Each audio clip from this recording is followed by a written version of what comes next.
हमने स्पीकर साहब से कहा है कि ये सत्तारूढ़ दल ने चीफ विप एंड विप बनाए हैं और ठीक है, चीफ विप पहले भी नरेंद्र बरागटा जी थे और चीफ विप उस डिप्टी चीफ विप उससे पहले भी हुआ करते थे पार्टियों के। लेकिन अब जिस तरह से chief whip and deputy chief whip को फैसिलिटेट किया जा रहा है और हमने उनको ऐसे ये भी आग्रह किया है कि जब भी सर्वदलीय बैठक हो और जब आप अपने chief whip and deputy chief whip को यहाँ पे बुलाते हैं तो आप प्रिंसिपल अपोजिशन पार्टी के चीफ विप एंड विप को भी उसमें शामिल करें और ताकि एक समान व्यवहार जो है पार्टियों से हो सके। हम सबके नेता और कांग्रेस पार्टी के वरिष्ठ नेता वीरभद्र सिंह जी जो पिछले सत्र तक बजट सत्र में हमारे साथ थे, वो इस सत्र में नहीं होंगे और एक बहुत बड़ा कंट्रीब्यूशन उनका स्टेट के लिए और असेंबली में रहा है, क्योंकि इसी असेंबली में उन्होंने 1983 ऑनवर्ड्स आज दिन तक जो है अपना नेतृत्व किया है। मैं दोबारा से ये कहना चाहता हूँ कि कोरोना के समय ये सत्र का आयोजन हो रहा है, पर इससे पहले भी हमने जितने सत्र किए हैं वो कोरोना के समय हुए हैं और जो कोविड के नियम हैं उन नियमों का हम अक्षरशः पालन करेंगे। और जो इस परिसर में स्वच्छता की बात है या स्कैनिंग की बात है, सैनिटाइजेशन की बात है, मास्क देने की बात है, उन बातों का हम पूरी तरह से ध्यान कर रहे हैं। उसके ऊपर योजना बना दी गई है। यहाँ की सुरक्षा व्यवस्था ये तो वैसे प्रशासन और पुलिस की सबसे बड़ी जिम्मेवारी है।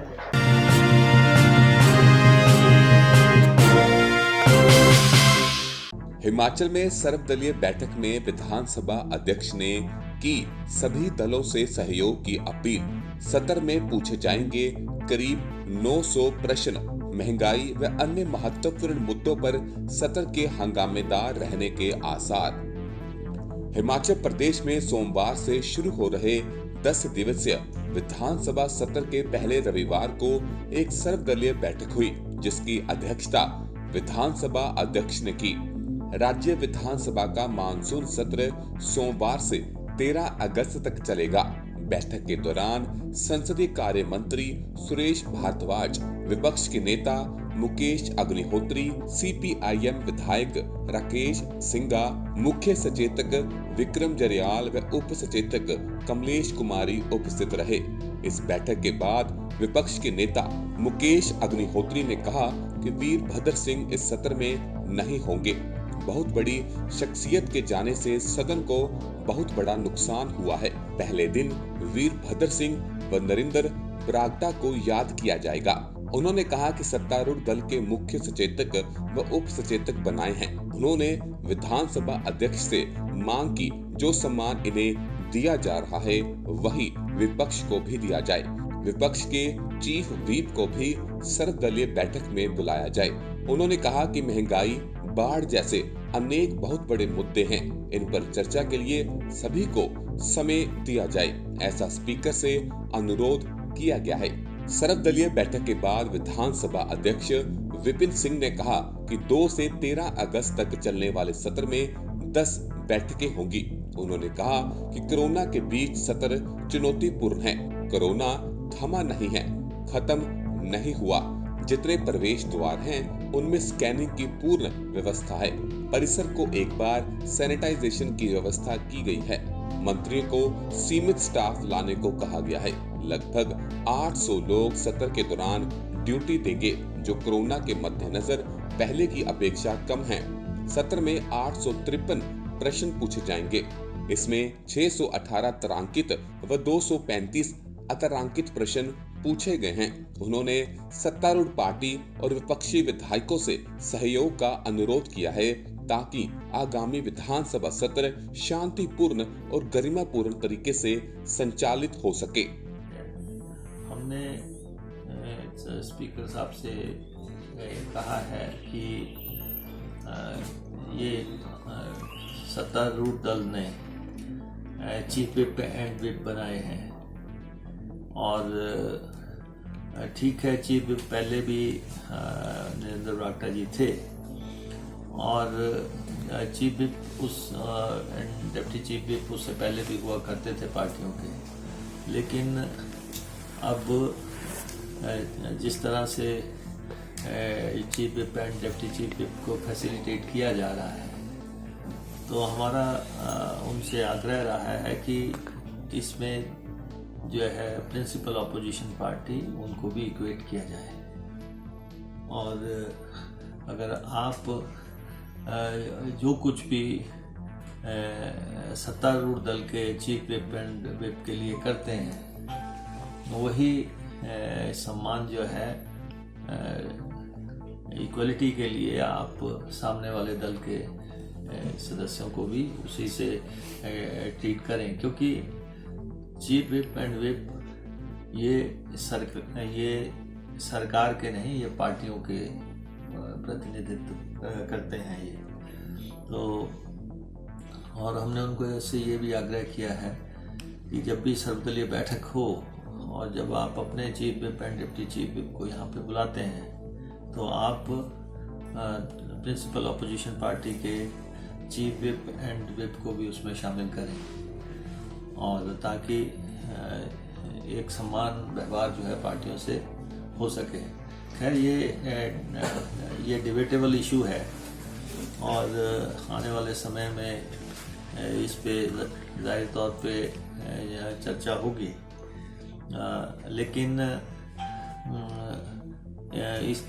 इसके अलावा जो इश्यूज इन पिछले सत्र से इस सत्र के बीच में आए हैं, उन सब की डिस्कशंस हो और किस ढंग से चर्चा के लिए समय देना है। हमने स्पीकर साहब से आग्रह किया है कि महंगाई बहुत बड़ा इशू है, बेरोजगारी बहुत बड़ा इशू है, कोरोना का इशू है, फिर किसानों का इशू है और बारिश और बाढ़ से बहुत बड़ा नुकसान हुआ है। तो जितने भी इश्यूज हैं उन सब को लेके डिस्कशन को लिबरली वो समय दें और ये सब चर्चा हो सकें।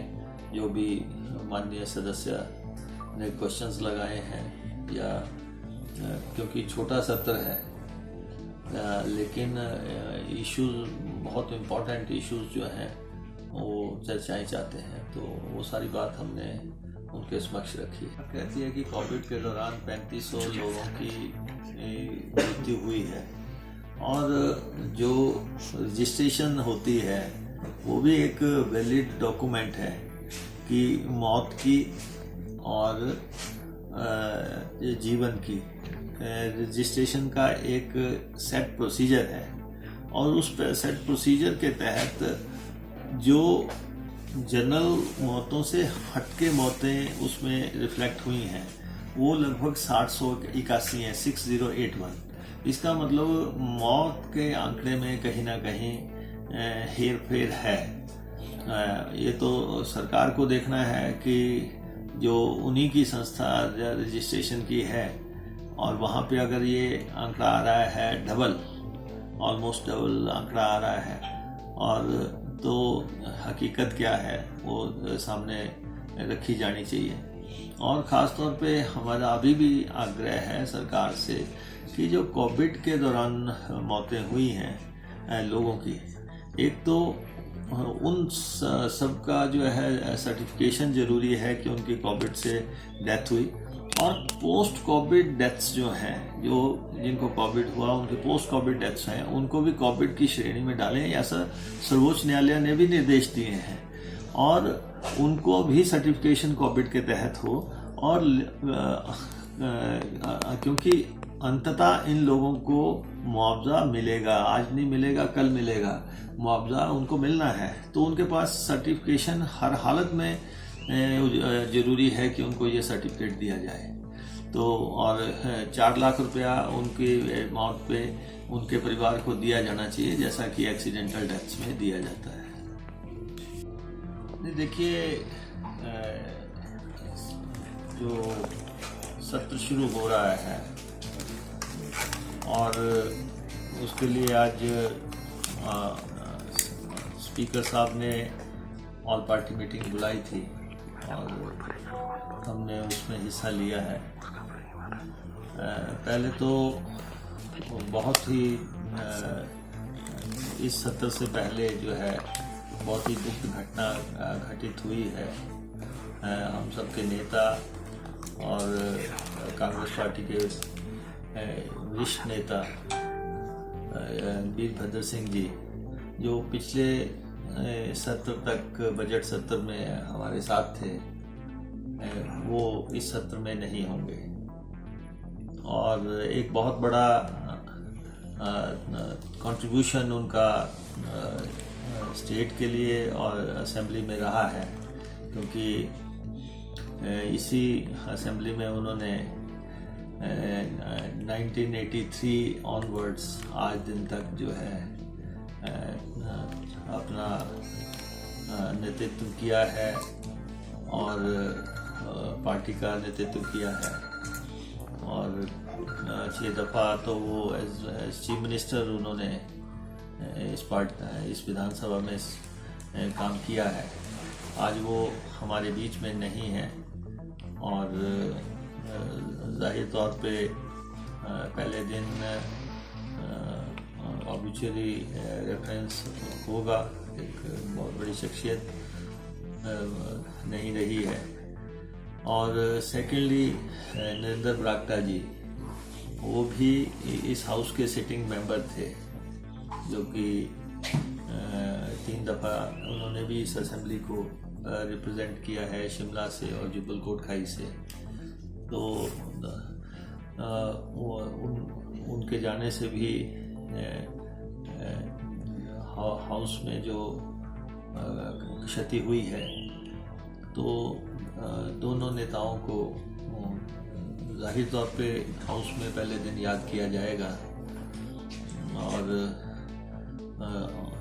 हाउस की परंपराएं रही हैं कि जब भी कोई सिटिंग मेंबर नहीं रहते हैं तो ऑब्वियसली रेफरेंस के बाद हाउस एडजॉर्न हो जाता है।